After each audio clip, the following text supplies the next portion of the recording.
आप दावोस जा रहे हैं और इकोनॉमिक फोरम में भाग लेंगे आप वहाँ पर, तो क्या एजेंडा है, क्या मध्य प्रदेश के लिए हासिल करना चाहते हैं आप वहाँ से? देखिए, ये समय सबसे सही समय है जब यशस्वी प्रधानमंत्री के नेतृत्व में देश आगे बढ़ रहा है। बिल्कुल।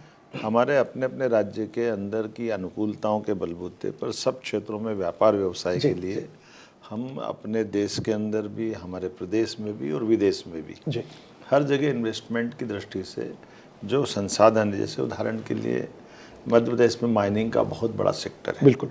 और माइनिंग के सबसे ज़्यादा खदानें नामकरण से फर्स्ट पुरस्कार हमको मिला है मध्य प्रदेश। उपलब्धि है मध्य प्रदेश की बहुत।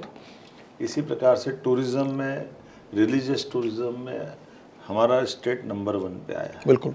तो ये न केवल इसमें बल्कि हेल्थ सेक्टर हो, एजुकेशन हो, इंडस्ट्री के भी सभी प्रकार, MSME, हेवी इंडस्ट्री, तो परमात्मा की दया से, और यही सही समय भी है।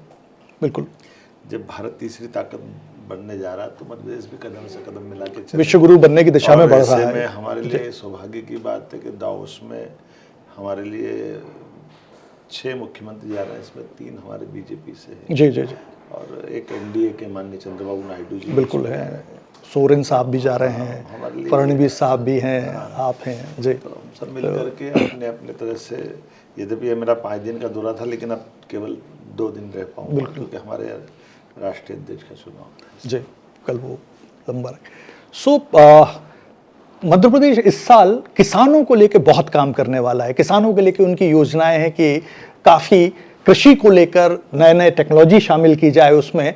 तो मैं आपसे ये जानना चाहता हूँ, किसानों को लेकर इस बार मोहन यादव सरकार क्या करने जा रही है? देखिए, यशस्वी प्रधानमंत्री ने किसी भी देश या प्रदेश की प्रगति में 4 प्रमुख पिलर्स की बात कही। जी जी बिल्कुल। उसमें महिला, युवा, गरीब और किसानों की बात की है। हमारे सरकार ने भी हमारे 5 साल के टेन्योर को 4 हिस्सों में डिवाइड किया है। जी। मोटे तौर पर हमने एक वर्ष 2024 का महिलाओं पे, बहनों पे निकाला था जी। जब लाडली बहनों की राशि न केवल कंटिन्यू में की बल्कि उनकी राशि बढ़ाने का भी काम किया। 2025 हमने उद्योग रोजगार वर्ष देकर के उसमें युवा और गरीब दोनों का ध्यान रखा है। इस वर्ष हमने किसानों का वर्ष घोषित किया है आपने पूरा, और इसलिए किसान आधारित सभी प्रकार के, केवल एग्रीकल्चर नहीं, किसान की प्रगति से जुड़े हुए सारे विभाग, 16 विभागों को मिला करके अच्छा इतना बड़ा कार्य योजना बनाई है आपने जी, जिसमें हमारे उद्यानिकी है जी, फलोद्यान की योजना है, कोऑपरेटिव है, पशुपालन है, मत्स्य पालन है, एग्रीकल्चर के भी सभी प्रकार की इंडस्ट्रियां है, फूड प्रोसेसिंग इकाइयां हैं। पशुपालन विभाग के माध्यम से दूध उत्पादन 9% हमारे राज्य में देश के लिए होता है, इसको 20% तक ले जाने वाले हैं। ऐसे कई सेक्टर को हाथ में लेकर के समग्र रूप से राज्य के अंदर 1 साल तक हम अलग अलग प्रकार से काम करें।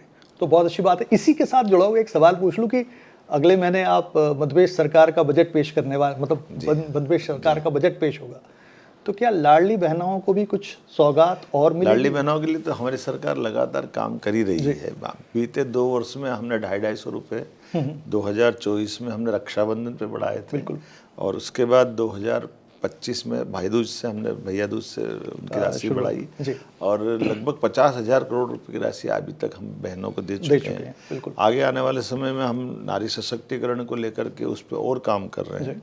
जैसे इंडस्ट्रियों में, रोजगार परक इंडस्ट्री में अगर बहनें काम करेगी तो 5,000 रुपये प्रति लेबर हम इंडस्ट्री को, रोजगार आधारित इंडस्ट्री वालों के लिए अलग से हमारी तरफ से लाभ देना उनके लिए अलग तरह का सौगात है, ताकि हमारे लिए रोजगार परक योजनाओं में और खास करके बहनों की ज़िंदगी में जितना पैसा दें वो हमको लगता है कि बहुत सदुपयोग होता है, क्योंकि बहनें हमेशा अपने पैसे का, एक एक पैसे का उपयोग पूरे परिवार के लिए सही दिशा में लगाती है। तो खुद को निस्वार्थ भाव से अलग रख के परिवार के लिए जिस तरह का खर्चा करती हैं, वो जिस तरह से प्लान करती हैं, तो बहुत अद्भुत रहता है।